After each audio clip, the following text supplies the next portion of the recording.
Foi aqui. Foi aqui. Cara, tantas jogadas, tanta emoção, tanto cabelo vermelho, tantos gols, tantos erros de arbitragem. É o time que me fez virar ser santista mesmo. Provavelmente se não fosse esse time, eu nem sei se eu seria santista. Di, como é que nunca fizeram um filme sobre esse time? É cinema, hein?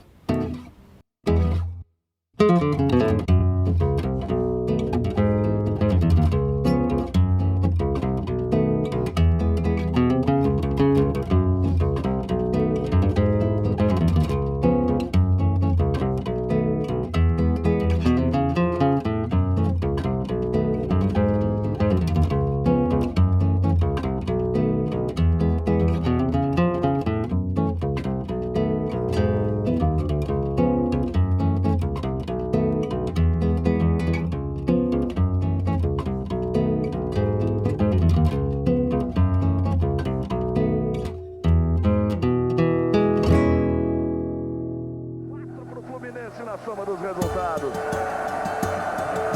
Aí sobrou um cartão amarelo. Melhor que ele, Ronaldo. Aí o Marquinho Capixaba. Tome bola pra frente. Giovani parte, tenta botar velocidade em cima do Alê. Bobeou o Alê. Partiu o Giovani, olha o toque. O Ederson salva.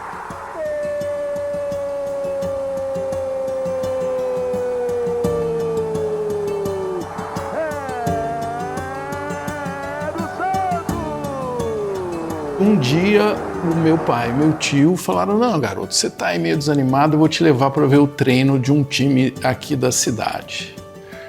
E aí foi a primeira vez que eu entrei na Vila Belmiro. Um dia, os dois irmãos da minha mãe e esse tio-avô, vamos lá na Vila para ver quem pega o Coringão na final do Campeonato Paulista de 77. E jogavam Santos e Ponte Preta.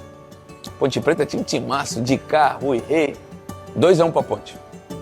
Mas eu vi aquelas bandeiras brancas tremulando. Aquele time todo de branco, não tinha um patrocínio. Parecia Jesus se ressuscitando, saindo do vestiário.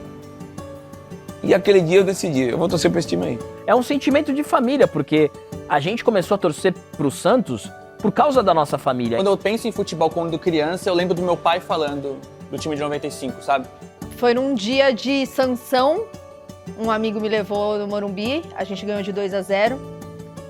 Cheguei em casa com a camisa, esqueci de trocar a camisa pra chegar em casa. Cheguei em casa, meu pai tava no sofá, me viu chegando com a camisa do Santos, falou: que merda é essa? E aí, no comecinho, era meio que só pra irritar ele, alguma coisa assim, mas não teve jeito. Eu acabei me apaixonando de uma maneira muito louca. Não tem como falar da minha relação com o Santos Futebol Clube sem lembrar do meu pai, meu falecido pai, há pouco mais de um ano. Apaixonado por futebol, completamente enlouquecido pelo Santos Futebol Clube. E desde que eu me conheço por gente, me carrega junto. Meu pai era santista, né? Meu avô, por parte de mãe, santista. Meu pai também santista. Então me influenciou a ser santista, óbvio. Mas foi em 95 ali que eu comecei a entender um pouco mais, né? Começar a entender o que era futebol. Minha mãe era da Gaviões da Fiel, meu pai da Torcida Jovem. E eles combinaram de ninguém forçar nada. E um dia minha mãe voltou do trabalho, eu tava com a roupa inteira do Santos vestido. Aí ela ficou puta, acusou meu pai de traição e eu não mudei mais. Esse amor já começou desde quando eu nasci, porque meu pai é ex-jogador do Santos. Meu pai jogou lá de 77, 78 até 84. Então o meu amor pelo Santos já vem ali da barriga já da minha mãe. E, cara, eu só coloco o Santos abaixo da minha família. Não dá pra explicar, não dá pra... Só quem é santista, só quem vive o Santos sabe do que eu tô falando. Meu irmão é 4 anos mais velho do que eu e, naturalmente, eu também me tornei santista por causa dele, numa época em que o Santos ainda estava ali carente de algumas comemorações, e a gente mostrou-se firme e forte e um amor à primeira vista mesmo por ser santista. Vamos que vamos, Osmar. Vamos com tudo nessa grande final. Santos e Corinthians. O Santos tenta sair deste empate e garantir o título com uma vitória. Mas o Corinthians, olha aí, olho do lance. Eu já nasci num ano que o Santos foi campeão, né? Em cima do Corinthians em 1984. E amor de pai, cara. Meu pai foi, tipo, cara, meu espelho pra gostar do Santos. Então o que me dava alegria era ver meu pai assistindo o jogo, acompanhar meu pai E o que meu pai gostava, eu gostava, mano. E foi vivendo e chegou nesse nível, tá ligado? De chorar por time, olha que loucura.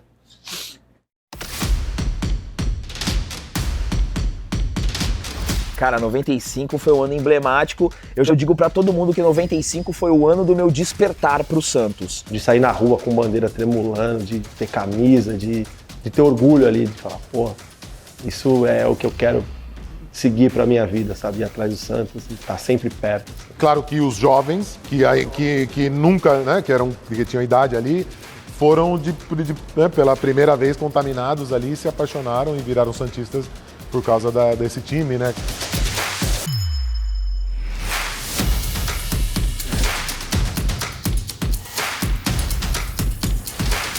Quando eu penso em futebol quando criança, eu lembro do meu pai falando do time de 95, sabe? De ser doente mesmo, foi em 95. Faz parte do torcedor santista daquela geração, da minha idade, um pouquinho mais velho, um pouquinho mais novo, é um momento fundamental pra gente se descobrir como torcedor. 95 a gente perde, mas muita criança virou santista porque viu um cara de cabelo vermelho deitando no Fluminense, viu o pai chorando, viu o Pacaembu lotado, pulsando daquele jeito. Então, é de uma importância fundamental. Por mais que o Santos não tivesse sido campeão, foi aquele que o Santos se mostrou de novo pro Brasil. Falou, tamo aqui, tamo vivo. Aquela campanha de 95, acho que resgatou no santista aquela emoção de brigar por título, do orgulho, daquela coisa de vestir a camisa e sair na rua orgulhoso de ser santista de novo. Eu acho que aquele time é um dos times mais lembrados ainda. Talvez se tivesse sido campeão não ia ser tão lembrado do que aconteceu, que a gente não foi campeão, mas até hoje a torcida do Santos considera a gente campeão, né? Houve uma glória no final da história, houve, pelo contrário, uma grande decepção. 95 é inexplicável. Posso ficar falando aqui até eu bater as botas. Explicar pra nova geração que 95, que sequer ganhou na prática, é gigante, é muito difícil, cara. Mas eu vou explicar 95. 95 é como você levar um chifre. O que é um chifre? É quando você tem uma grande decepção de algo que é muito importante para você. Por onde for, onde vem jogar. Em 95 eu não desisti. Quantas taças vi você levantar? Por isso que hoje eu estou aqui pra te incentivar. Por onde for, onde vem jogar. Eu sou santo, eu sou santo, eu sou santo. Por onde for, onde vem jogar. É 95, eu não desisto. E por que em 95 essa experiência foi tão importante? Porque foi construída ao longo do que veio antes de 95 uma base para o Santos retomar a sua verdadeira trilha. O Santos Futebol Clube tinha um time ali que não era o time de maior investimento do futebol brasileiro naquela oportunidade. O Palmeiras com a Parmalat, a Via Láctea era outra coisa, só pode acabar de ser bicampeão do mundo, não vivia um grande ano. O Corinthians tinha sido campeão paulista e da Copa do Brasil, estava muito bem. Você tinha uma grande partida, uma grande temporada, sobretudo no Paulista da Portuguesa. O Santos estava 12 anos sem disputar nenhuma final. O Santos foi para a final do Paulista de 84 e o Brasileiro de 83. E há 11 anos não ia uma final de nada. 85, nada. 86, nada. 87, nada. 88, nada. Igual o Blitz. Nada. Torcedor do Santos nos anos 90, cara, meu Deus do céu, sofreu muito. Cara, se o torcedor do Santos for pro céu, ninguém vai. Carlinhos bate 3 dedos, Marquinhos. Era um time de muitos jogadores que eram apostas. O elenco foi sendo montado no decorrer desse ano. Subiu eu, subiu Marcos Basílio e o Jean para integrar a equipe de profissionais. Eu lembro o Jameli estava vindo, o Galo já estava, o Edinho, aí Marcos Adriano, Robert, Macedo, Marcelo Passo, que era do Santos, estava emprestado e veio. E o Giovani. Boa bola, fugiu Marcelo, Giovani lançou no costado da zaga, vai Marcelo pra grande área, invadiu, bateu, olha o gol do Santos, afasta a zaga. Em 94 eu vim jogar na Série A2, né, do Paulistão, na São Carlense, né, e lá havia um diretor do Palmeiras. Quase foi pro Palmeiras, é que o diretor do Palmeiras não apareceu, graças a Deus. Felizmente, eu vim para o Santos, que eu acredito que foi a melhor escolha. Eu lembro, até brinco na época, que quando ele chegou ali na Vila, a gente tava num bar em frente, ele chegou com uma sacolinha ali do Pão de Açúcar, com chinelinho dentro e tal, veio e perguntou onde era a concentração do Santos, aí mostrando para ele e tal. E lembro que eu vi o primeiro treino dele, quando vimos ele dominar a bola, ele tratar a bola, já vimos que o cara era diferente, né? Então era o cara diferente do time, era o craque, é o que resolvia. No grupo tinha equipe muito forte, né? Mas a gente jovem, com sede de vencer, as coisas também foram se encaixando, porque você sabe que no futebol muitas coisas têm que se encaixar. Veio muita gente nova, saiu bastante gente mais velha, formou um time ali de garotos que fez um Campeonato Paulista assim excelente.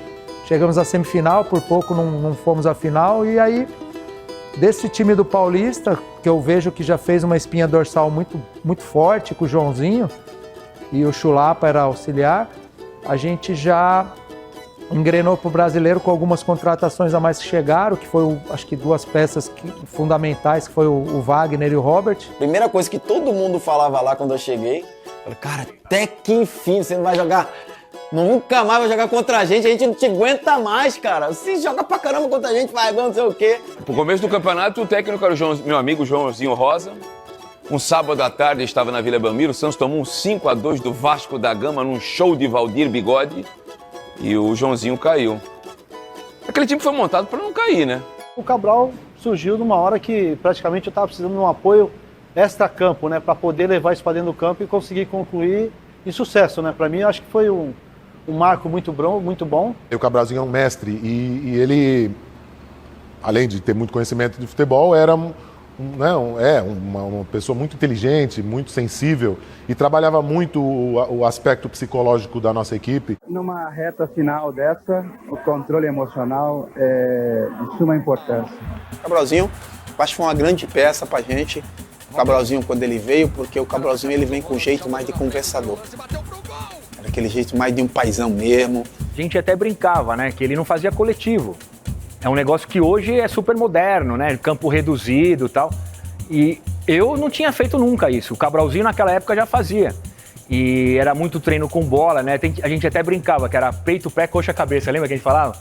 Que ele pegava a bola, todo treino era treino técnico. Você tinha que dominar com a coxa, com o pé esquerdo, pé direito, de cabeça, matar no peito e tal. O Cabralzinho chegou lá, tirou todos os atacantes do time e botou os meias, só meio campo. E ele gostava muito que o jogador ficasse com a bola, gostasse da bola.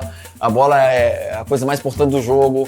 Essa conexão entre os jogadores de meia ali deu muito certo, porque o Giovani também fazia de atacante, falso 9. Eu chegava na área e voltava, o Wagner chegava na área e voltava. O Carlinhos, né, também chegava na área e voltava. E o Jameli ficava mais atacante do que meia, mas ele marcava pra caramba também, compunha. Então, assim, deu liga. E o Cabralzinho, ele era na frente do tempo dele, cara. Então, esse negócio de fazer 3 contra 3, 4 contra 4, campo reduzido, fazer sem gol, né, só posse de bola, tudo. Mas eles contando que treinavam, tipo, no exército, um outro campo ruim. O campo da Vila era muito ruim. Cara, o Santos era zero de estrutura, zero, só tinha Vila Belmiro. E o gramado da Vila Belmiro parecia meu cabelo, mano, ralinho e tal, não sei o quê. Na época, agora eu tô careca. A gente fala isso hoje, parece que é mentira, mas a gente chegou a fazer coletivo na praia, na Ilha Porchá ali, que era o lugar mais plano. Os caras montavam o campo lá, torcida em volta. O cara que tava lá na praia correndo, jogando frescobol, ele tava lá. Chegava o busão do Santos, o golzinho montado aqui, montado ali, riscava e a gente fazia o coletivo na praia, cara. A gente caçava campo em Santos, batalhão tal, não sei, um clube tal. Todo respeito ao 2º Batalhão de Caçadores lá em São Vicente, a grama pela canela. Era assim que o Santos treinava. Onde a gente vai treinar hoje, né? Qual o campo? Porque a Vila Belmiro tava assim, não tinha como treinar, né? E quando treinava, piorava mais ainda. chocolate no Santos. Estádio Manuel Barradas, o Barradão. A bola desvia em Adoilson e entra. Vitória e Santos. 4-0 pro Vitória. No segundo tempo, Cleison. A imprensa de Santos, pra variar, 2-0. detonou os caras. Ninguém imaginava tomar uma goleada como perdeu. E aí a imprensa, como eu disse, bateu, pegou muito pesado. E aí o grupo se fechou. Paulinho Kobayashi, outra vez. É o 4º gol dos baianos. Final, Vitória 4, Santos 0. Lembro do jogo contra o Vitória. Meu pai sempre ficava puto quando o Santos perdia. Eu lembro dele puto, falava, porra, como que perde de 4 pro Vitória com esse time? A gente tem muito mais time, não sei o quê. Ninguém imaginava tomar uma goleada como perdeu. E aí a imprensa, como eu disse, bateu, pegou muito pesado.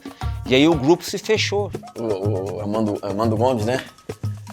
O Esporte por Esporte na época, né? O canal dele não era nem na TV Santa Cecília, era lá na TV Litoral, em São Vicente. E eu lembro, né? A gente assistia, que batia na gente pra caramba, aquele programa todo, né? Tem aqueles senhores lá, que a maioria, infelizmente, não estão vivos, né? O Galo, capitão do time, jogador de muita liderança, reuniu o pessoal e falou assim, ó, a gente não dá entrevista. E viraram a cara. Então o time se fechou de tal forma que deu certo, cara. Não ligou para que imprensa ou algo falava. Vamos se fechar, vamos se cobrar, né, entre nós aqui dentro. E a gente não dava mais entrevista para ninguém, porque realmente foi uma coisa que a gente, já que a gente tá sendo criticado mesmo, a gente tá sendo detonado, ganhando ou perdendo, vamos se dane. Naquele jogo contra o Vitória, ele chacoalhou a gente, ele fez com que a gente pudéssemos acreditar mais na gente. E a nossa conversa foi justamente isso, de quanto a gente poderia dar mais. Virada de chave para a classificação foi a vitória contra o Palmeiras. O Palmeiras tinha a força, o Santos o talento. Parque Antártica, né? Que a gente conversava e tinha um timaço. O time era uma seleção, na verdade, e falei, a gente tem que buscar pelo menos um empate aí. Cara, a gente teve que jogar assim contra o Palmeiras, era o seguinte, né? Erro zero. Já era o Palmeiras da Parmalat. Já eram os caras assim, alto nível, os caras não velhos assim, só cara no top. E falou, cara, a gente não pode errar, a gente jogou assim, de uma maneira assim quase perfeito. E no final nós vencemos com o gol do Wagner. Giovani, o toque, Wagner tentou virar, limpou o lance, a chance do Santos, gol!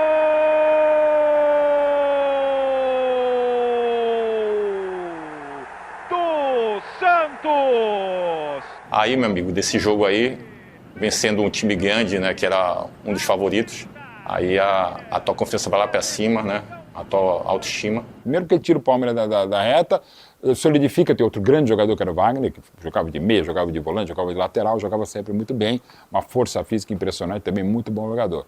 E aí o jogo contra o Palmeiras que você fala, o Santos tá na briga. E que se a gente perdesse ou empatasse aquele jogo, o Atlético também ia passar a gente. Quando o Santos ganha do Palmeiras por 1-0 no Pacaembu, aí eu falei, aqui tem coisa. Porque aqui esse Santos tem bola para chegar até a final, ou pelo menos até a semifinal, como chegaria. As vitórias começaram a aparecer, então quando vem as vitórias você começa a pensar em coisas maiores, né? A cada rodada que a gente conseguia esses grandes resultados, a gente foi acreditando. E ganhar do Flamengo no Maracanã, assim, metade do time. Foi 3-0. Robert descobriu de novo a velha Rio Santos. Botou o pé na estrada e foi receber. Lá na frente o passe de Wellington. Sinal aberto para o Santos, 3-0. Para quem vindo uma derrota de 4 vitórias e consegue ganhar daquele time do Flamengo de 3 e jogando bem, o time deslanchou da tal forma que um dos jogos difíceis que teve foi aquele contra o Guarani. O Guarani desclassificado lá, já não tinha nada mais. E a gente falava... E o jogo tenso, o Guarani nunca jogou tão bem que naquele dia, cara. Os caras jogaram... Se eles jogassem daquele jeito o campeonato inteiro, eles iam ser campeões. Mais do que isso, a gente tinha um Atlético Mineiro que estava brigando com a gente. O campeonato era um modelo de pontos corridos para a classificação dos 4 primeiros fazerem a semifinal e final. Era o seguinte... Classificávamos-se os 4 melhores durante a fase de classificação. E 3 já estavam garantidos. Cruzeiro, Fluminense, Botafogo.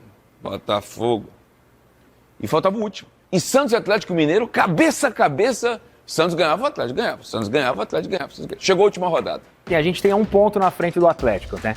Daí o Atlético jogava, passava 2. Daí a gente era obrigado a ganhar para passar 1 e ficar. E esse jogo do Guarani, o Atlético tinha ganho o jogo. E se a gente não ganhasse, a gente ia ficar fora. Entrava o Atlético. E aí a última vaga, a gente foi jogo a jogo disputando com o Atlético Mineiro. Aí a gente ia jogar contra o Guarani, o Atlético oferecia televisão, oferecia não sei o quê, oferecia, sei lá, eletrodoméstico, bicho pros caras, a gente ganhava. Aí ia jogar contra não sei quem, o Atlético ia lá, dar aquela mala branca, né? E a gente, cara, assim, no limite do limite, não podendo perder, tinha que ganhar todos os jogos pra gente conseguir a classificação, né? Primeiro, o gol não saía. Segundo, com o nervosismo, o Guarani começou a criar algumas oportunidades. Com os nossos erros, de querer fazer o gol antes que ele acontecesse. Então, praticamente nós mudamos o jeito de jogar daquele jogo, de querer fazer as coisas antes que acontecesse. Eu mesmo perdi um gol, tirei acho que do goleiro, meti e o lateral cortou a bola, acho que de dentro do gol. E a gente sabe quando, às vezes, a bola quer entrar e não quer. E a gente começa e o jogo vai, a bola não entra, e o Pacaembu, todo mundo, e vai, não vai. Daí vira o primeiro tempo, 0-0. E só vinha informação, gol no Mané Garrincha. Atlético Mineiro 1, Vitória 0. Legal. Em Brasília, Reinaldo marcou o primeiro gol do Galo contra o Vitória da Bahia. Gol no Mané Garrincha. Atlético Mineiro 2, Vitória 0. Ai, meu santo expedito. Gol no Mané Garrincha, Atlético 3, Vitória 0. Aí tu olha pro relógio, 35, né?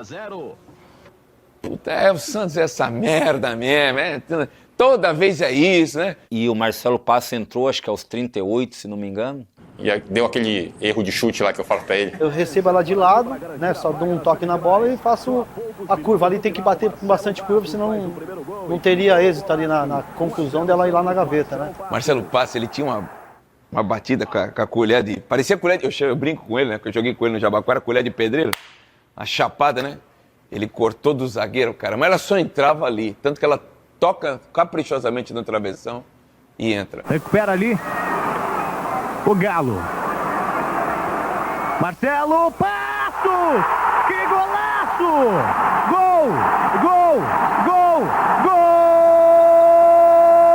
Golaço no Pacaembu! Tive a felicidade de ter entrado, ter conseguido fazer o gol. Ele tinha uma maestria nisso, tinha uma finesse, uma categoria muito grande para tirar do goleiro. E, pô, quando aquela bola entrou, foi um alívio, realmente.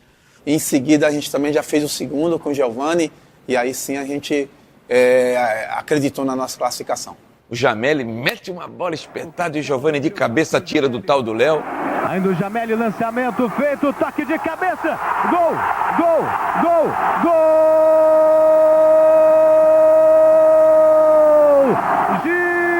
Giovani, camisa 10!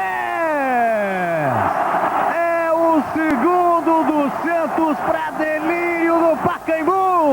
E ali começava um carnaval no começo de dezembro. Eu me senti no Aimbino. E deu o Santos, time de melhor campanha no Campeonato Brasileiro, classificado para as semifinais. Esse jogo com o Guarani, esse jogo do Palmeiras, esse jogo de dificuldade que a gente tinha, a torcida jogava junto, cara, jogava junto. E ali a gente garantiu a vaga na semifinal contra o Fluminense. Talvez o melhor jogo do Santos no campeonato foi esse contra o Guarani no Pacaembu. Esses dois jogos acho que foram chaves, assim, para acreditar real, assim. Não fez uma campanha boa, mas esse jogo com o Palmeiras e com o Guarani, pra mim, ali virou a chave pra acreditar. Depois a gente foi com o Fluminense, já muito confiante. O Cruzeiro foi muito confiante. A semifinal e a final, tipo assim, acho que comoveu muito. A gente tinha prometido, né, se ganhasse, classificasse para outra fase, a gente iria fazer algumas coisas aí, né? No cabelo e tal. E eu falei, cara, não vou pintar o cabelo, quer dizer, tá ralo meu cabelo pra caraca. Eu concentrava no Lorena Flat aqui, perto do Ibirapuera. A semana da semifinal e final, não dormia, cara. Por que não dormia? Não, nós queremos ganhar, cara. Nós temos que dar esse título pro nosso torcedor. O momento é esse. Perto da véspera do jogo contra o Fluminense, a gente tinha um trator lá que passava o rolo na grama, para baixar a grama da Vila Belmiro. E eu subi no trator, o Jameli, o Giovani, e aí tratorando, aí cara, aí aqui no Rio de Janeiro, a imprensa pegou, ó, estão lá, vão atropelar o Fluminense, já pintaram o cabelo, já fizeram o escudo do clube, já estão achando que já estão na outra fase, na final, não sei o quê. Pegaram isso e jogaram lá, a gente, cara... quarta-feira, semifinal, 6 de dezembro, Maracanã. Nossa, meu Deus do céu. Eu lembro direitinho da chegada do estádio, da saída do estádio também. E falei, o Fluminense, eu achava o Santos favorito, tá? Achava que o Santos ia passar no primeiro jogo, porque também decidiria no Pacaembu e tal. Era um time daqueles que o Fluminense historicamente tem, às vezes não tem tanta qualidade, mas consegue fazer a diferença. Como fez os 4-1. Na realidade, o favorito era o Santos. Na realidade. Mas só que não fizemos uma atuação de gala aqui no Rio de Janeiro. Cara, a gente foi numa Topic escolar pro Rio de Janeiro, mano. Que a Topic era de um amigo do meu pai, aí o cara santistaço também. Aí ele falou, não, a gente vai com a minha Topic, e a gente foi com essa Topic escolar. E assim, tipo, imagina para um moleque de 10 anos, indo conhecer o Maracanã pela primeira vez, assistir o meu time, e o Santos estava numa ascensão, aquela época, né, mano? Todo mundo, o Brasil inteiro torcia pro Santos, né? Se você pensar, de um lado Botafogo e Cruzeiro, do outro lado Santos e Fluminense, tava todo mundo na briga. Não tinha um favorito, até porque era um campeonato, digamos, em aberto e da maneira como chegou. E a gente jogava pelo resultado, né? Então a nossa preocupação era ir pro Rio, fazer um excelente jogo e se pudéssemos sair lá ou perder de 1-0 ou sair de lá com a vitória. O empate também não era ruim pra gente. Nós já tínhamos, né, ao longo de toda a competição, a segurança de que o nosso time sabia fazer gol. Né? O problema do nosso time não era fazer gol. Esse jogo foi um jogo que foi muito triste, porque a gente abre o jogo ganhando e toma a virada. Que bom pra Robert, pra Giovanni, olha o gol, bateu! Gol! O Santos saiu na frente, se não me falha a memória. Agora eu me recordo. Giovanni, 1-0. A cabeça vermelha, lá já tinha pintado a cabeça vermelha, o Robson tinha botado o escudo. Do Santos! Só que de repente tudo mudou, os nossos planos, tudo mudou. Foi horrível, foi uma das piores noites nossas, foi o pior jogo nosso da competição, certamente. Né? E de quebra ainda foi expulso, o Jamel também foi expulso, então, putz, aí goleada e tipo, parecia que o sonho realmente estava mais do que distante, né? O jogo em si, né, foi um jogo até os 40, 37, 35, 6, 7 por aí, uns 10 minutos do jogo, um jogo apertado, acho que estava 2-1 para eles, e aí tivemos uma expulsão, Jamel foi expulso no lance da expulsão dele, tomamos o gol. Na época algumas vezes eu entrava na área no escanteio, algumas vezes eu ficava no rebote, né, pra pegar o rebote e tal. E daí tem um escanteio, bate a bola na área, os caras tiram a bola de cabeça, sai pro Valdeir, né, o The Flash, né? Pô, o cara rápido pra caramba. Daí a bola na frente, ele dá um tapa, cara. E eu atrás dele, né? Ele ia sair na cara do Edinho. Não teve outro. Correndo, eu falei, eu vou dar uma voadora nele, vou matar a jogada. Matou, era 38 do segundo tempo já. Daí dei uma voadora, já nem olhei pro juiz, já virei as costas e já fui pro vestiário. Eu sabia que era vermelho. Vai receber direto o vermelho, nem recebeu o segundo cartão amarelo. Que espírito de luta, que espírito de decisão do garoto Jamel. Daí da falta que eu fiz, bate a bola na área e os caras fazem o 3-1. E eu no vestiário do Maracanã só escutando. Falei, caramba, não é possível. Porque não tinha TV, não dava pra ver nada. Daí você põe só o pescocinho assim fora, eu vi no placar 3-1, falei, dá falta, não é possível. Podia esperar um lance ainda, né? Daí, da saída, os caras 4-1. Pronto, Tacílio, tocou na frente, olha a chance do quarto gol. A pinta em cima do Edinho. O nosso time jogou muito. Aí teve uma decepção muito grande, né? Que ninguém esperava. Tomar de 4-1 foi vexatório, decepcionante. Chorava igual uma criança, cara. Não é possível, mano. Nós vamos esse time, cara. Puta, de um grupo bom, ganhou do Flamengo, ganhou do Palmeiras, que era o atual bicampeão, 93, 94. Mano, vamos cair fora, mano. 4-1 e os colegas já eram. Não vai fazer treino, Pacaembu. Então a gente tomou 4-1 e eu chorando em casa. Falei, pai, tá vendo? O Santos perdendo de novo. Ele falou, não, filho, calma. Se você não quiser torcer pro Santos, você tem a oportunidade de torcer pro outro time. Mas o Santos é isso. Você gosta do Santos, você foi naquele jogo, você gostou do Santos. Eu falei, não, beleza. Aí teve o jogo da volta. Quando o Fluminense vence aquela partida por 4-1, o torcedor santista praticamente deixa o Campeonato Brasileiro ali e fala, pô, não vai acontecer nada. O Santos não vai conseguir reverter esse placar no Pacaembu, né? Para mim foi uma surpresa absurda nos 4-1. E lembro do Luiz Carlos Júnior me perguntar no final, aquela pergunta dele para será que ainda dá pro Santos? Eu falei, olha, reiterei, para mim o Santos era favorito, agora 4-1 é difícil, né? É outro jogo tal, e é muito pouco tempo de preparação, inclusive mental, um jogo de meio de semana para um jogo de domingo à tarde no Pacaembu. Na hora que acaba o jogo, aparece, acho que não sei se é o Renato Gaúcho, e aí mostra a torcida do Fluminense, assim, tipo, zombando da cara do Santos, mostra um cara em cima da arquibancada com o braço pra lá e pra cá, e ele tava na final. Eu vi que vários deles lá comentaram que já tinha comido peixe e assim por diante. No aeroporto a gente estava voltando, a gente viu nos gols no dia seguinte o Túlio com o Renato Gaúcho já fazendo já churrasco, não sei o que ia ser a final carioca, pá. Eu lembro que foi um sentimento assim, de tristeza, mas existia a volta.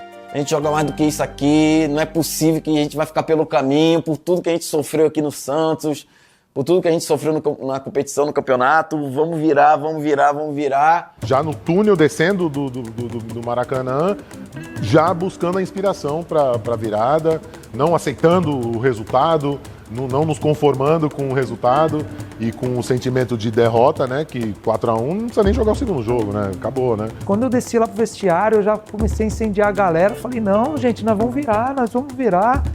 Lá em São Paulo nós vamos virar. E aí fomos pro aeroporto, já vimos alguma coisa falando e já viemos conversando. Não tinha muito mais o que treinar, né? Era descansar, recuperar, né? E era realmente tudo um aspecto mental. E a gente se reagrupar e ir pra guerra. Não tinha muito segredo. O Pelé foi lá no hotel, no outro dia, deu uma palavra lá pra gente de incentivo, de conforto. Falou que isso tinha sido um acidente de percurso, mas que se a gente se dedicasse, poderia vir a vitória, né? Na segunda-feira mesmo, chegando na reapresentação, o Cabralzinho já colocou no jornal lá destaques dos jornais dos caras comemorando, né? Já para eles já ganharam e iniciando um processo psicológico da nossa resistência, né? Da nossa superação. Lá em São Paulo, o Santos vai ter que enfrentar o Relógio e a equipe do Fluminense. Então a gente vai procurar trabalhar em cima do desespero desse. Porra, eu vou fazer fase do dia de disputar o campeonato? Tô maluco, vai pensar um negócio desse. Geralmente, aqui no Rio é assim. Existe o carioca com o deusador, tudo na brecha, aquele negócio do doido. Você não fala muito para os jornalistas é fogo. E brincavam muito.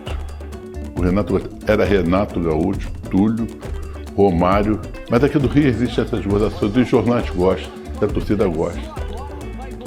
E geralmente ele pode ter feito isso, com certeza. Os dois já estão combinando a aposta. Às vezes ele aposta até antes, cara. Às vezes, porra, peraí, porra, não vão perder lá. Olha, rapaz. Porra, tu vai brincar com o time como... Uma coisa que eu respeito é o adversário. O Renato já é fanfarrão. Túlio Maravilha é fanfarrão. O Fluminense ganhou de 4-1 do Santos no Maracanã. A gente tinha passado pelo Cruzeiro, né, que também era um adversário difícil. Então o pessoal da imprensa, torcedores, já estava dando que certo aquela final, né? Fluminense e Botafogo, a final carioca. Mas o Renato, acho que, como sempre, né, sempre falando antes das coisas acontecerem, e acho que isso foi um combustível, uma motivação a mais para o Santos poder ter revertido aquele jogo contra o Fluminense no Pacaembu. Uma virada, a reviravolta, como eles falam.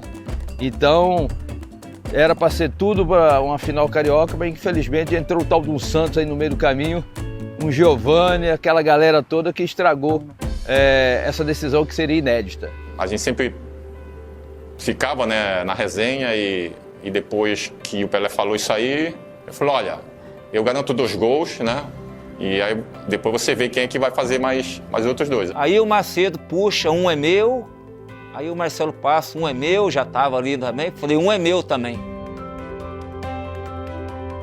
A ladeira, aquela ladeira que desce para ir para o Pacaembu, ela estava maravilhosa de energia. Então, quando a gente começou a chegar, que já tinha muitos santistas, na hora que a gente desceu, nós vimos um mar branco de torcedor, de agitação, de euforia. E aquilo contagiou a gente comentou dentro do ônibus. Eu via pela televisão, o clima do estádio estava incrível. Só que eu pensava, falei, o Santos precisa ganhar. Pra mim, eu não tinha essa noção de tem que fazer 3, 4 gols. Falei, o Santos ganhando pra mim, já basta, pra mim ia passar. Demorou pra ser o primeiro. Mas logo em seguida saiu o segundo. O segundo foi marcante, cara, que eu falo até que eu começo a chorar e choro mesmo. Quando o Giovani dá aquele bico na minha frente aqui, foi de bico, mano. Liberdade do Carlinhos, vai embora Carlinhos, ameaçou, tabela com o Giovani, ganhou o Giovani, invadiu, bateu.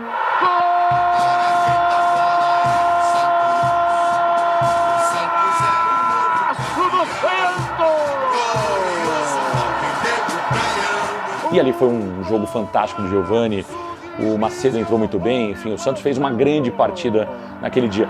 Numa tabela ele colocou e de bico, mandou para o canto esquerdo, 2-0 Peixe. Eu conversando um dia com o presidente Samir Abdurraqui, ele disse que ele me contratou porque ele viu uma jogada minha que o Pelé fazia. E era essa jogada, que você vai buscar, deixa a bola vir, você toca, e eu repeti a jogada nesse jogo. E como eu sou filho também do futsal, né?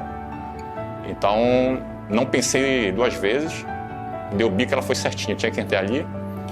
E aí você vai buscar a bola porque você está precisando de gols. O que me marcou foi quando ele fez aquele gol de bico e ele vai dentro do gol e pega a bola e dá aquela chamada. O que me vem em mente é o Giovani pegando a bola na rede e saindo curva.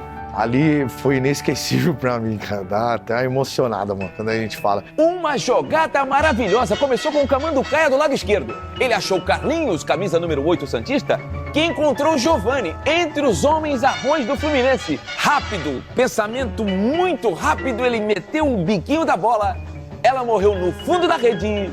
Põe um sorriso em toda a nação santista, no Brasil e no mundo. Giovani, como o Rei Pelé socou o ar. Peixe na frente, 2-0. Meu pai fez uma surpresa pra mim, me levou na vila lá num dia de treino, pós o jogo contra o Fluminense em 95. E aí meu pai me colocou, falou pro Zuca, o roupeiro, falou, pô, mano, coloca meu filho aí, pô, pra ver os jogadores, pra... Não tinha nem máquina naquela época direito, eu fiquei tão em choque. Aí o Zuca tinha falado, pô, mano, eu tenho a camisa aqui, vou falar pro Giovani dar pro seu filho. E eu no vestiário, eles não tinham treinado na vila, eles estavam chegando com aquele busão quadradão lá, não sei nem qual baleia que era. Aí os caras chegando e tal, aí o Giovani veio, me deu a camisa. Aí saí de lá, a primeira coisa que eu falei pro meu pai, eu queria raspar a cabeça e pintar o cabelo de vermelho. E foi o que eu fiz. É essa mesmo. Aqui, ó. Tá até meio amarelada aí, tal. Isso aqui é... Aí. Isso aqui é do homem mesmo, diretamente.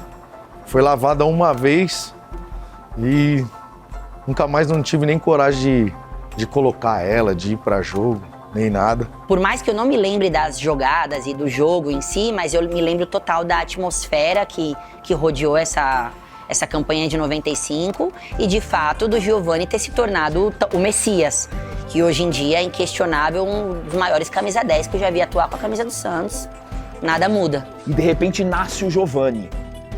E a gente ia na vila, e eu lembro que a vila naquela época cabia 26 mil pessoas, a vila lotada, gritando o Giovani, e você via como ele corria diferente, como ele se movimentava diferente, como ele tinha um refino, e eu já prestava atenção, porque eu já jogava bola na época, então assim, eu falava, ele foi o primeiro espelho de jogador que eu levava para tentar emular na praia, que eu jogava muita bola na praia. Então assim, o Giovani foi o primeiro grande ídolo que eu tive com a camisa do Santos. Sempre me impressionou o apelido, o Messias. Eu lembro de ter perguntado, por que o Messias? Aí resposta, Salvador. Desde 73, 24 de outubro de 73, o primeiro jogo que eu vi em estádio, de acabar de fazer 7 anos, com a camisa do Santos eu não vi nenhuma atuação parecida com a do Giovani. E aí se me pegar top 5 dos que eu vi de 73 para cá, e trabalho desde 1990 como jornalista esportivo, é top 5, não é nem top 10. E ele era um jogador espetacular e muito educado, muito humilde e muito, sem dúvida alguma, muito respeitado.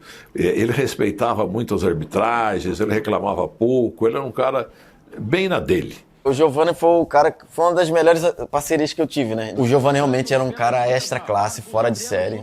Pensava antes de todo mundo, e só que ele era grandão.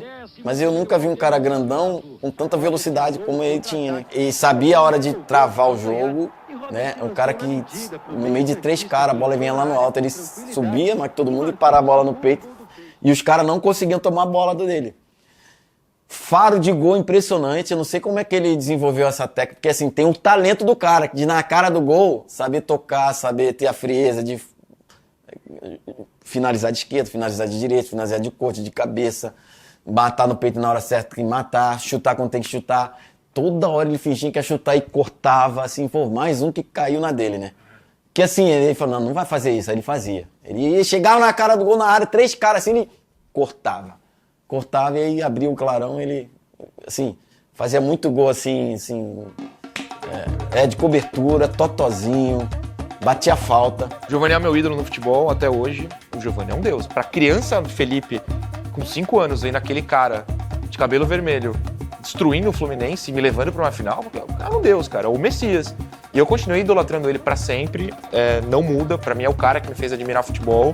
É meu primeiro ídolo e ele tá num lugar muito especial, assim, porque, cara, foi o primeiro sentimento genuíno de admiração por uma pessoa que eu tive, assim, sem ser da minha família, assim, de falar, cara, esse cara é meu herói, assim, eu contava os minutos, o tempo, ele voltar pro Santos depois demorou, mas ele foi a primeira pessoa que mexeu comigo e eu acho que de sentimento real, assim, que mexe dentro de mim, assim, não tem. Pode ter o Neymar, pode ter o Robinho, mas o Giovani é o maior pra mim. Taticamente, e isso eu tive o prazer de falar com o próprio Cabaralzinho, técnico do time, foi que naquele dia o Giovani foi falso 9. Então o Santos não tinha centroavante naquele dia, o Giovani vinha da linha de zaga, puxava de costas, a zaga inteira no Giovani, porque era o centro do mundo ali, né? Só tapa pra lá, tapa pra cá, calcanhar, ou ele atacava o espaço que abria, como no segundo gol. Pra mim foi a maior atuação de um jogador dentro do estádio que eu vi ao vivo, que eu vi ali. Foi o Giovani nesse jogo. Impressionante, cara. A atuação do Giovani no 5-2, não vou falar que é Giovani 5, Fluminense 2, eu tenho respeito ao clube e aos demais companheiros, mas é o jogo que se não tivesse o Giovani, não só pela elegância, mas animicamente, se alguém pudesse falar alguma coisa do Messias naquele momento, o cara é muito elegante, às vezes fala, o cara é elegante e não tem fibra, veja esse jogo. E se encante com o Giovani. O Giovani, ele é o nosso ídolo de 95 e depois de uma geração durante algum tempo sem ter um grande título pelo Santos Futebol Clube. Ele é ídolo dos torcedores, como é para mim um ídolo também. Eu tenho muito carinho, muito respeito, não só por ele, mas dentro de campo, mas fora de campo também, o que ele faz é fora de série. Para dar o contexto final da importância de 95 e do Giovani para mim, Giovani é o nome do meu filho. Então, acho que é uma maior prova de homenagem, assim. Eu sou muito fã da pessoa dele, da forma de como ele orgulhou a gente.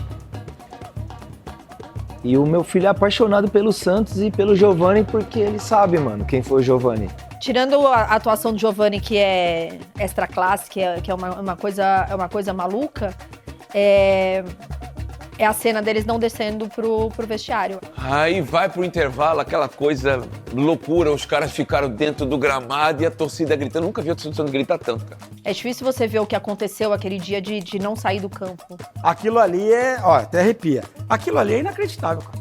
Quando o time não desce pro vestiário. O time fica no campo e a torcida vai à loucura e vai cantando e o time não desce pro campo. E você olha pra arquibancada, eu não estava lá, tá? Esse dia no Pacaembu. Mas você olha pra arquibancada, você vê os relatos, você vê a torcida do Santos cantando. Santos 5, Fluminense 2 é um jogo que não são só os 90 minutos eternos. São principalmente os 15 minutos do intervalo.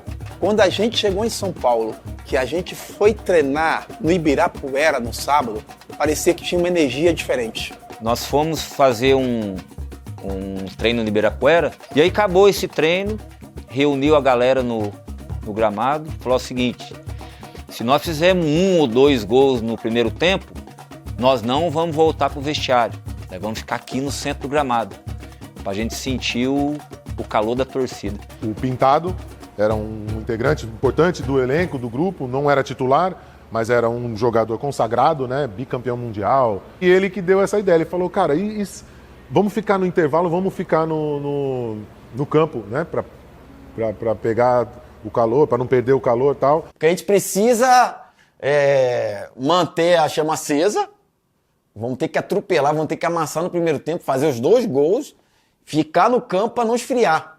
E a própria torcida tá nessa vibe com a gente pra gente conseguir manter o ritmo no segundo tempo e conseguir o nosso objetivo.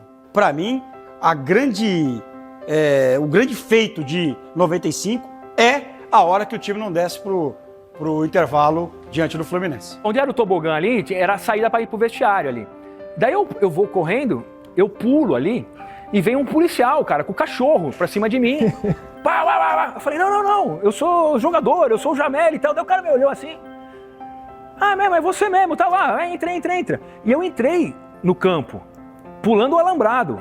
E daí com os caras lá, com a toalha, dando laranja pros caras na hora lá, eu falei, pô, eu quero estar junto com meus amigos, na hora ali, né? E daí fiquei o intervalo ali todo, daí voltei, saí pelo caminho certo, né? Voltei lá. Foi um jogo que eu acho que só quem participou e quem esteve presente no Pacaembu ali, viu aquela energia que a torcida trouxe pro time, cara. Porque nós estávamos ali no intervalo, vou resumindo, nós não escutávamos nada que Cabralzinho falava, que o preparador físico, nada. O que nós escutávamos é a torcida cantando o hino e gritando o nome dos jogadores. E a torcida do Santos não parava de cantar 1 minuto. E os jogadores sentados ali, aquele negócio incomum, nunca ninguém tinha visto aquilo, né? Os jogadores não descer pro vestiário. Acho que aquilo foi uma resposta para a torcida do elenco. Falar, a gente tá com vocês, a gente vai buscar até o final. Essa injeção de ânimo de vocês aqui não vai ser à toa. A gente vai honrar e honrar. E toda aquela energia, eu falei, vai dar, né? Vai dar. Pô, já tava 2-0, eu falei, vai dar. O Santos começou a cantar aquela música, né? Sabe qual é a música do Santos? Caiu na rede é peixe, o Santos vai golear. Eu me lembro dessa música. E o Santos nos venceu merecidamente desse jogo e classificou e a gente ficou. A gente quer que o jogo comece logo, a gente quer matar logo o time do Fluminense, fazer outro gol e as finais. E eu confesso que até nos comentários que eu fiz no Sport TV, eu comecei a ter essa sensação de que era possível. E foi legal porque fez uma roda, né? E ficou o jogador. E ficou a imprensa toda em volta. Então ficou todo mundo ali, os caras filmando e a torcida. Falar, todo mundo. Foi, era um negócio que hoje é impensável acontecer. E a torcida, cara, demais, cara. A torcida ficou 15 minutos cantando o tempo inteiro e gritando. E daí o Vampeta fala assim: na hora que a gente viu que o negócio tava tremendo, a gente subiu, viu que vocês estavam lá, cara. A gente falou: ferrou, bicho. Hoje não vai dar, não. Os caras estão demais. E foi. Eu acho que teve esse lado psicológico também dos caras falar mesmo. Porque a gente precisava fazer alguma coisa diferente. Ali foi acho que a certeza que ia virar, assim. No viu e na televisão mostrando os jogadores do Cabralzinho ali. Tipo, os jogadores pareciam até exaustos, assim, no chão. É que eles ficam assim, né? Sempre eu vejo também hoje no vestiário, quando eles entram, eles ficam estirados no chão. No chão não, tem uma cadeira meio reta assim, mas... E aí você vendo os caras conversando e a torcida não parando 1 minuto ali, deu uma certeza que era nossa. Assim. É aquela situação que você fala, hoje não tem jeito, vai ser a gente mesmo, né? Então, acho que o adversário sentiu um pouco isso, eles não estavam tão preparados. Estão todos lá no vestiário do Fluminense e os caras assim, cara, que gritaria é essa? Que gritaria é essa? Todo mundo assim, que gritaria é essa? Os jogadores do Fluminense entendendo nada, né? Aquele santo, o que tá acontecendo, né? Aí chegaram pro médico, ô doutor, vai lá ver o que tá acontecendo. Aí o médico do Fluminense foi, sobe. Olha, né, os caras, olha lá o time todo inteiro, a eletricidade, tudo, a vibe, a loucura, tá acontecendo o time lá. Aí ele desceu assim, né, branco assim. Os caras não desceram o vestiário, estão até agora esperando vocês. Cara, quando ele fala, assim, o Vampeta fala, né? Quando o médico fala, a gente olha um pro outro e fala, fudeu, perdemos. Começa o segundo tempo, Macedo, no passe do Giovani. Giovani participou de 5 gols. Ei. Do pé de Giovani nasceu também o 3º gol. Um passe preciso para a conclusão de Macedo.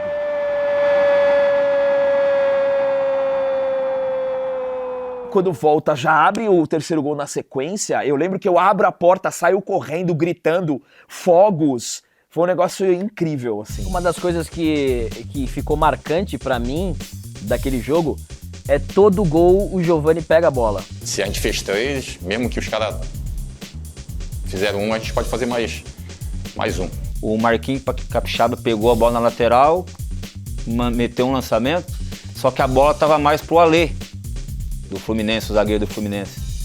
E aí o Giovani veio por trás, acabou dando o biquinho, eu tava lá do lado esquerdo, e quando eu vi que o Giovani já deu, né, o biquinho na bola, levou pra direita, eu já vim com uma bala da esquerda, ele cruzou, eu só deixei só o pé, nem força, deixei o pé, ela bateu e acabou entrando.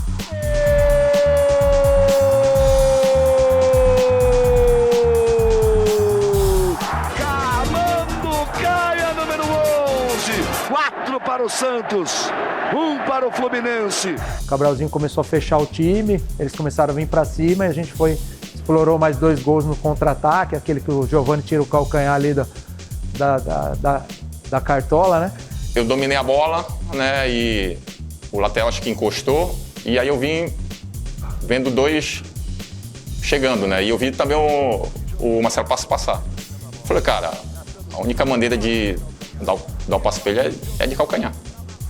E também eu usava muito isso no futsal, e aí deu a caneta nele, sobrou certo o Marcelo Passos. Eu falei, me consagra essa cana. E ele meteu aquele chute lá que é típico dele, né? Se você for analisar, para mim foi um dos gols mais difíceis da minha carreira. Porque a bola tá na trajetória, né? Você tá carregando ela sob domínio e você tem que balançar. E hoje em dia é muito difícil você pegar um jogador no próprio condução da própria bola e conseguir fazer um gol da forma que foi feito. Aquilo ali é um fator que a gente aprimorou repetindo, né? Então, Deus me deu o dom e eu consegui pelo menos fazer aquele gol lá. Uma jogada histórica! Nós perdemos, essa que foi a realidade. Eu gosto de dar moral sempre ao adversário. E quando a gente olha 95, você lembra daquela partida Santos e Fluminense, você lembra só do Giovani, né? Com todo respeito aos demais jogadores, né? Mas assim, você lembra do Giovani de calcanhar, Giovani batendo pênalti, Giovani dando tapa na bola. Era o Giovani de tudo quanto é jeito. Surreal que o Giovani fez, realmente é um negócio espetacular e a maior atuação de jogador que eu vi assim na vida. Né? Se a gente precisasse fazer 7 gols, a gente ia fazer 7 gols, porque a bola naquele dia estava nos amando. Estou na bola! Termina! Santos Futebol Clube na final! Santos Futebol Clube na final! 5-2, histórico no Pacaembu! Puta, classificamos. Mas pro Santista tem que ser mais sofrido, cara. Não tem nada fácil, cara. Impressionante, cara. Acho que é a nossa sina. E assim, eu nunca vi tanta gente chorando na minha vida, assim, Galalau, velho, novo, criança, aí eu chorando com Jamila, já corri, e já corri, foi no vestiário, ele começou a entrar no campo lá, abraçando, chorando todo mundo, foi uma coisa surreal, incrível. Lembro muito da gente abraçado, maluco assim, comemorando essa virada inesquecível que foi esse jogo contra o Fluminense, né? E os caras foram lá e fizeram, né? Então, o roteiro da semifinal é coisa de cinema, assim, absoluto cinema, como diz, né? Cara, até me arrepiou, ó. Eu acho que o maior jogo da história do Santos foi contra o Fluminense em 95. Acho que foi o maior jogo da história do Santos. É top 5 jogos da história do Santos, acho que alguma tranquilidade, acho que não dá, mesmo com a era Pelé, você pegar 5 jogos que juntam qualidade da atuação e importância, fazer essa soma, não tem 5 jogos maiores que esse. Ali, para mim, o Santos ganhou o título. Aquela virada, tudo que envolveu o Santos ganhando o jogo, vestiário, o Santos não desceu, ficou todo mundo ali, o clima da torcida, todo mundo literalmente, tipo, empolgado, sabendo que ia dar certo. Teve aquela virada histórica, cara, aí, tipo...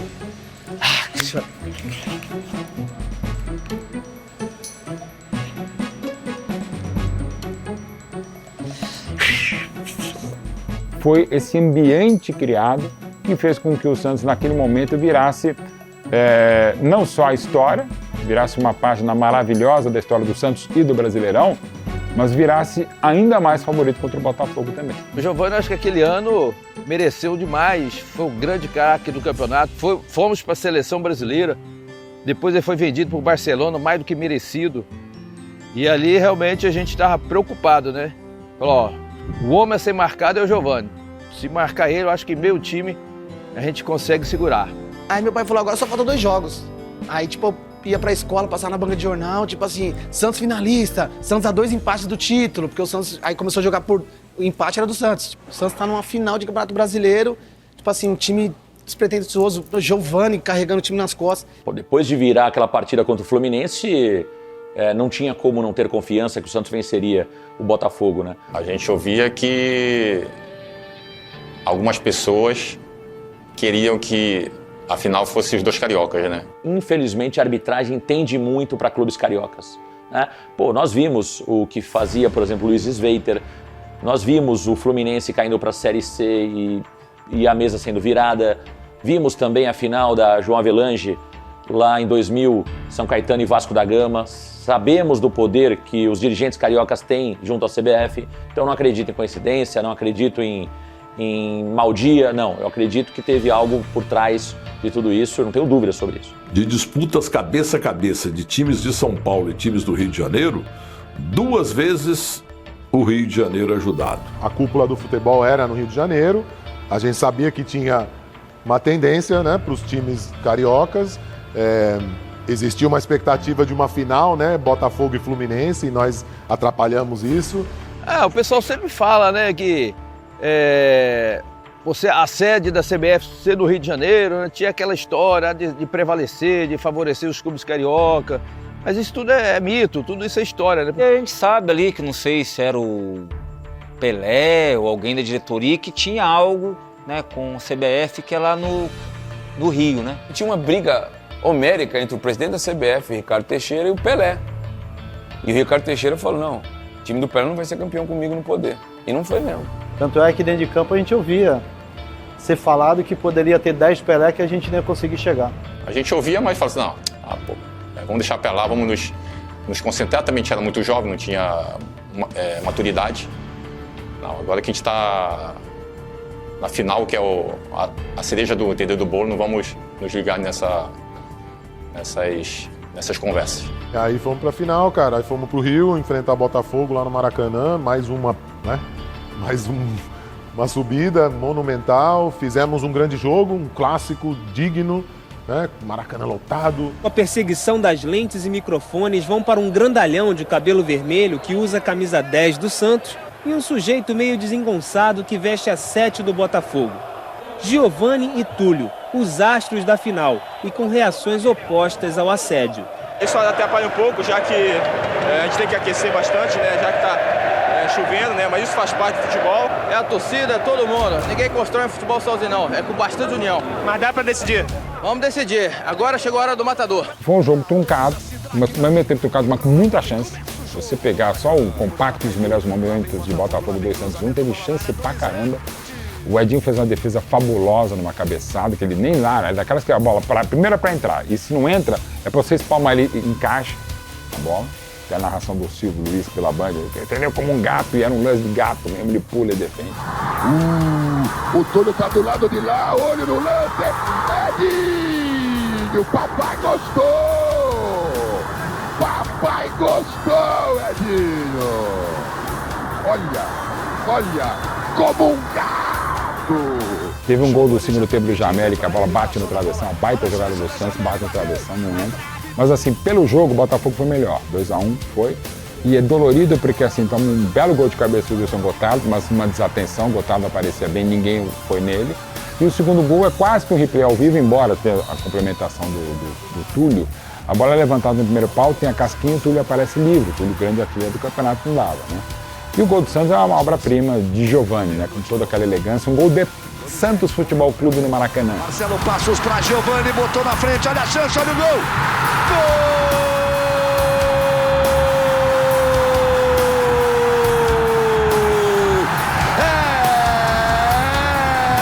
É do Santos! Naquele jogo teve alguns impedimentos que não era para ser marcado. Em bandeirinhas e lances de impedimento, muito mal.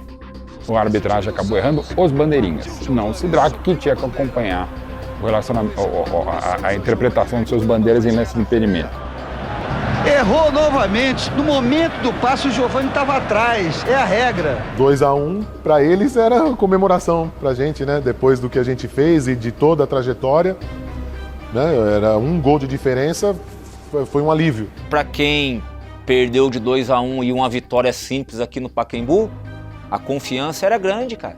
Tinha tanta coisa em jogo, né? Estávamos na fila, né? A famosa fila sem título, né? E pessoalmente para mim, né? Imagina, cara, meu pai, a história, eu poderia participar do título que tirasse o Santos da fila. O primeiro jogo, por mais que foi 2-1 para o Botafogo, a gente sabia da nossa capacidade, né, de virar o placar. A semifinal provou isso. Depois do resultado do primeiro jogo lá no Rio de Janeiro, a expectativa era que o Santos realmente pudesse vencer o Botafogo no Pacaembu lotado, toda aquela vibe, aquela energia, aquela emoção, que pudesse fazer o Santos campeão brasileiro depois de 11 anos do último título em 84. O Túlio era um cara que poderia gerar problemas pra gente. A gente perde ali de 2-1 o primeiro jogo, só que a gente já tinha uma lembrança positiva do Fluminense. Falei, bom, no Fluminense a gente tomou 4-1, a gente tomou 2-1, dá pra virar. Então, assim, já fui com uma expectativa maior pro segundo jogo. Tu vê que até o nosso torcedor, quando a gente tá perdendo o jogo, ele tá cantando. Aí a gente vai lá na arquibancada e eles estão cantando, acreditando igual a gente. Aí terminou o jogo, né? Pra nossa surpresa, a torcida do Santos, né, que compareceu também, tava comemorando como se fosse uma vitória. E aí aquilo mexeu um pouquinho com a gente. Tanto é que o Gonçalves, né, deu entrevista, falou, vamos comemorar a torcida do Botafogo, vamos embora. E a decisão, pelo resultado do Rio, todo mundo imaginava que a volta em São Paulo o Santos ia conseguir o título. Só não conseguiu em virtude de um cidadão. Ei, Márcio Rezende de Freitas. Eu estou em São Paulo, na redação da Folha da Tarde, na sexta-feira, quando me liga um amigo meu, advogado, imenso santista, que eu vou aqui poupar o nome, mas muito ligado à política, trabalhava muito com direito de justiça eleitoral, ao Santos Futebol Clube e também à CBF. Ele me liga, em 95 já tinha celular, mas eu não tinha. Ele ligou do celular.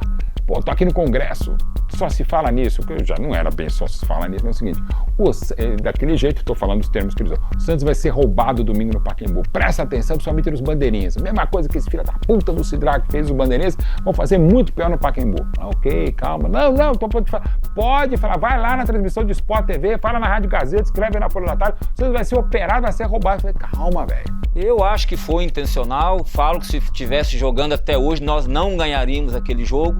Não sei qual foi de verdade, mas diz que o presidente do Ibope, que era o presidente do Botafogo, não vou falar o nome dele, só pesquisar quem quiser, veio acompanhado do juiz da partida num voo para São Paulo.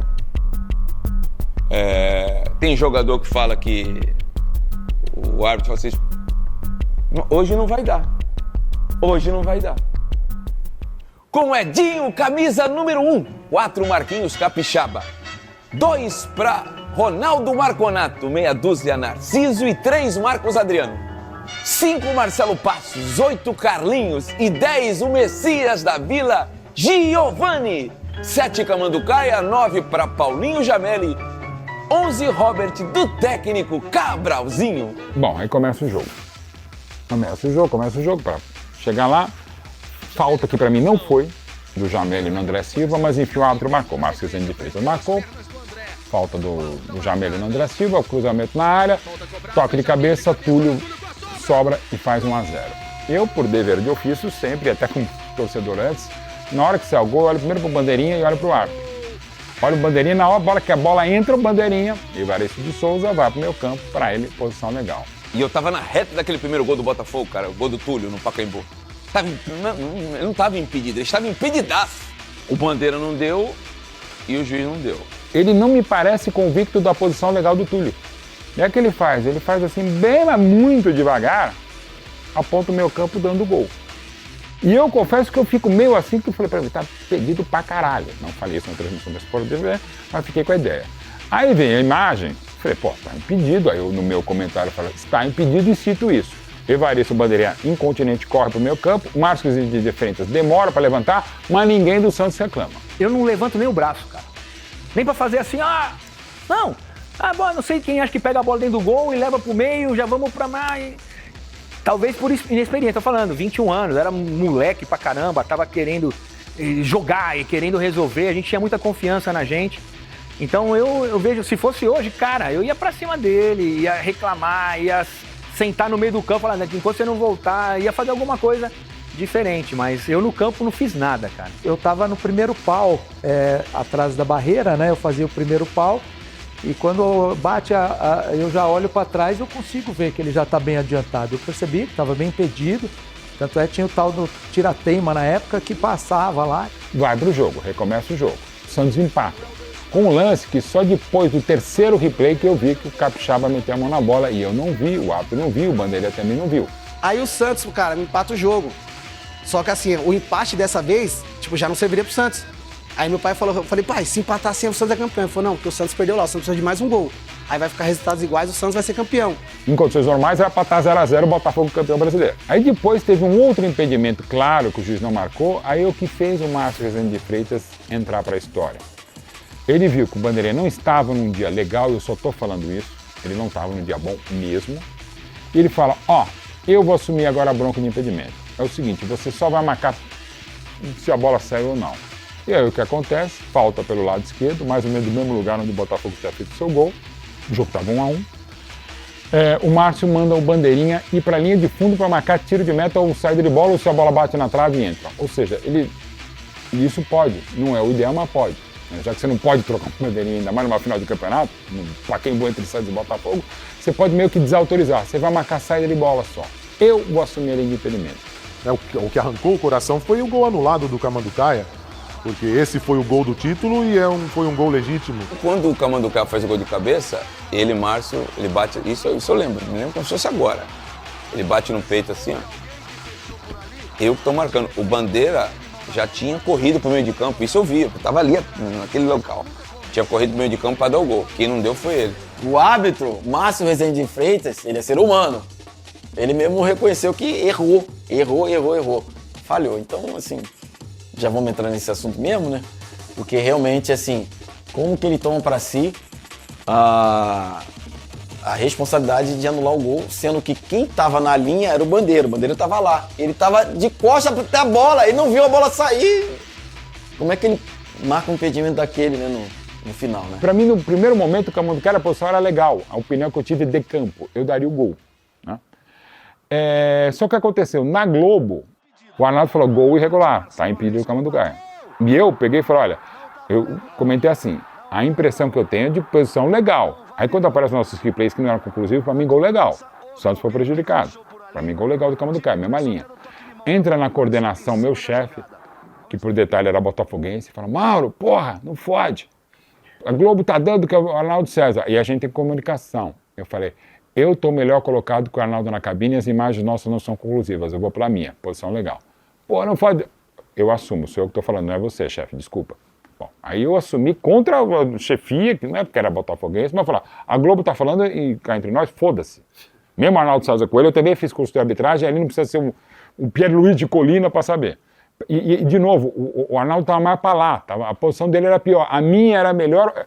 Eu era o único jornalista no Brasil, e dos poucos que tinham um microfone à disposição, que estava melhor colocado para aquele lance e atento a isso. Então, para mim, eu cravei com uma convicção que poucas vezes eu tive na vida, não só nesses 35 anos de ofício. Para mim, é posição legal. Tinha o tira-teima na época, mostra ali que eu estava, acho que 60 centímetros atrás. Na hora do gol, meu pai jogou a cerveja pra cima e eu comecei a subir e descer esse cara correndo, gritando, porque não tinha pra onde ir. Tipo assim, eu fiquei... Aí, de repente, meu tio falou assim, meu tio nem gostava de futebol. Não, peraí, acho que ele, deu impedimento, peraí, tá parado. Eu falei, não, foi gol. Aí parei, comecei assim, ó. Aí eu vi ele fazendo assim, né, com o braço. Cara, crise de choro, irmão. O meu gol, eu saí de trás, que já era uma jogada treinada esse do Marcelo Passo, que o Marcelo Passo bate muito bem na bola. Né, foi uma falta ali no bico da área, né, do lado esquerdo nosso. E eu entrava entre a marca do pênalti e o primeiro pau ali. Então eu vi que eu tinha saído de trás, cara. E aí quando eu fiz o gol, eu saio para comemorar. E quando nós olhamos pro Bandeira, o Bandeira deu o gol. Ele bateu no peito, né, levantou o braço e disse assim, ó, a responsabilidade é minha. Porra, ali que foi a facada no peito foi aquele lance, mas sim, sem dúvida, ficou uma frustração pela arbitragem e não pelo jogo. Faltando poucos minutos para acabar o jogo. Aí o gol a nosso favor, o Bandeira dá o gol, ele tem que acompanhar o Bandeira. Aí ele pega e levanta a mão e dá um impedimento. Então você vê que tem coisa aí que não bate, né? Eu tinha comigo uma disciplina de não comemorar gol enquanto eu não via o Bandeira correr para o meio do campo. Então quando saiu esse gol, o Bandeira correu e eu fui comemorar. E vocês podem lembrar, o gol foi no gol do tobogã. Então eu estava no outro lado, então eu fui comemorar na curva, lá no curvão, lá com a torcida. E aí eu tô lá comemorando, gritando, que nem um louco, e aí daqui a pouco o Gandula vem me chamar, falou, a bola voltou, não foi gol. Eu falei que não foi gol, Bandeira correu, foi gol.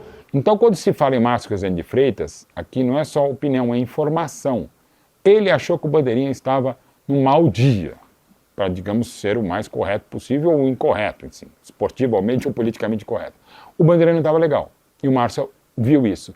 Só que o erro do gol do Camanducaia é do Márcio, porque ele não confiava mais no Bandeirinha, teve esse desatino e achou que a posição do Camanducaia era irregular. Azar sempre é possível, é uma hipótese, mas eu creio que tem sempre, sabe, alguém que faz a coisa errada mesmo. Foi erro, né? Foi erro, mas é complicado, né? Você vê o mesmo avião que trouxe a delegação do Botafogo, trouxe o quarteto da arbitragem, eu trouxe todo mundo, né? CBF, Botafogo e o quarteto da arbitragem, no mesmo voo. Você não pode ter uma geração que pensa, o Santos perdeu 95. Não, isso aqui tem que ser registrado. Demorou muito, cara. Não tinha esse lance todo de revisão, a galera já enlouquecida, assim. Eu lembro, isso me marcou demais, assim. Depois desse lance, praticamente não teve mais jogo, cara. Um velório. E aí eu já tinha ensaiado, né, a camisa do jogo, eu ia entregar pro meu pai, falar, ó, pai, você já ganhou, né, pedia quantos títulos você já ganhou, mas esse aqui você não conquistou, teu filho vai te dar de presente. Tava tudo preparado, tudo ensaiado, esse discurso, esse momento, né, e não aconteceu, né, foi muito triste. O Botafogo tinha Donizete, tinha Túlio, tinha jogadores de qualidade, é verdade, poderia até ter vencido na bola, mas não venceu na bola, venceu no apito. Então, para mim, é inaceitável o que aconteceu e o ódio eterno do Márcio Rezende de Freitas. E eu lembro do choro meu no fim do jogo. Fiquei muito triste, foi a minha primeira decepção com o futebol, logo em seguida, né, criança ali ainda. E aquele time merecia, aquela geração merecia. Eu lamento até hoje, cara, aqueles erros que não foram só erros, né, deixa eu falar, de arbitragem. Eu acho que é importante pra gente lembrar de onde a gente veio, né? O legal foi que a torcida nos tratou como verdadeiros campeões. Nós chegamos aqui em Santos, um batalhão de gente esperando a gente na entrada da cidade. Então, muita gente esperando a gente, mesmo com a derrota. E isso foi o que mais tocou a gente, assim. Em 95, eu não desisti. E em 95 eu não desisti. E a própria torcida ovaciona o time saindo de campo. Não ganhou nem nada, mas entende na hora a importância. Em 95 eu não desisti. Então aquilo foi um resgate da autoestima. Pô, o Santos está vivo. Em 95 eu não desisti. E talvez hoje não ter ganho o título faz parte, né, da magia do time e o que vai realmente ficar para a história. Em 1995 eu não desisti. É incrível isso, porque assim, pô, é um time que marcou uma geração, é um time que marcou história, que sempre é lembrado, sempre é falado e que não conquistou, né? Para nós foi um título. Esse time, pô, eu acredito que da minha geração, quem era santista assim meio ficou fanático em 95. E aí ficou aquilo marcado pro resto da vida, né, cara? Tipo, aquele time, aquele jogo, aquela emoção com meu pai ali, criança, aquele primeiro contato ali entre pai e filho, né? Que ele resgatou um pouco o orgulho de ser santista, aquele time. E mesmo com essa enorme tragédia que foi o Santos não ser campeão naquele ano ali, com justiça, eu creio que isso ajudou a renovar aquele espírito. Em 95, eu não desisti. Onde vou, sou lembrado por essa campanha aí dessa década, principalmente do ano de 95. Em 95, eu não desisti. Eu queria ter feito mais, acho que faltou muito ainda. O Santos, para mim, se eu pudesse voltar no tempo, pode ter certeza que eu iria me dedicar cada vez mais, me empenhar mais. Em 95 eu não desisti, não. O hino do Santos, quando toca, tem um peso diferente pra mim. Inclusive, quando chega na parte do nascer, viver e no Santos morrer, né? Pelo torcedor, pra onde a gente vai é reconhecido. Em 95 eu não desisti. Então acho que o Giovani, por tudo que fez naquele ano, deveria ter um pouco mais de respeito, principalmente da instituição. Eu vejo esse respeito da geração de santistas daquela época, mas da instituição eu não vejo, não. Em 95 eu não desisti. Em 95 eu não desisti. Os jogadores que vestiram a camisa do Santos naquele campeonato merecem todos os aplausos, são ídolos sim da torcida, são meus ídolos, não resta dúvida, e para mim o Santos é campeão brasileiro de 95. Em 95 eu não desisti. A história do Santos é maravilhosa, até porque é o único clube do mundo que é campeão do mundo, sendo de uma cidade que não é nem capital da província. Não tem nenhum outro clube que consiga fazer o Santos, que tem a sede na Vila Belmiro, teve no Pacaembu, teve no Maracanã praticamente ao mesmo tempo, teve no Morumbi. Basta você sair do Brasil, basta você falar de futebol, é o raio caindo várias vezes aqui dentro da Vila Belmiro. Ser santista é isso, é um orgulho para poucos que nem todos podem ter. Aquela coisa dos raios que caem, como o Rodrigo, como o Ganso que vem lá do Pelé, do Pará, o Diego que veio de Ribeirão Preto, o Robinho dali e outros tantos, cara. O Clodoaldo que veio do Sergipe. Alguma coisa tem o Santos. Rapaz, o Santos e Botafogo, o futebol brasileiro só foi conhecido através do Santos, do Pelé e o Botafogo do Garrincha. Para mim, o Santos foi um dos clubes brasileiros que botaram a história do Brasil dentro do futebol no alto, quando o futebol era um futebol de classe, um futebol técnico, um futebol de qualidade, um futebol de competência. O Santos é um gigante do futebol mundial, as pessoas querendo ou não, fora de uma capital. Isso é inacreditável. O Santos é diferente. O Santos foi o clube que me deu tudo isso que eu tenho hoje em dia. O Santos é a minha vida.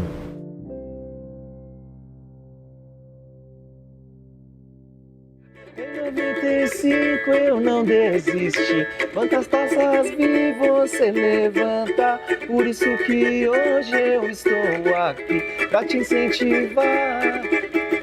Por onde for, vou te ver jogar. Alai, alai, alai. Eu sou Santos, alai, alai, alai. Sou Santos, alai, alai, alai. Eu sou Santos. Por onde for, vou te ver jogar. Em 95 eu não desisti. Quantas taças vi você levanta. Por isso que hoje eu estou aqui pra te incentivar. Por onde for, vou te ver jogar. Alai, alai, alai. Eu sou Santos, alai, alai, alai. Sou Santos, alai, alai, alai.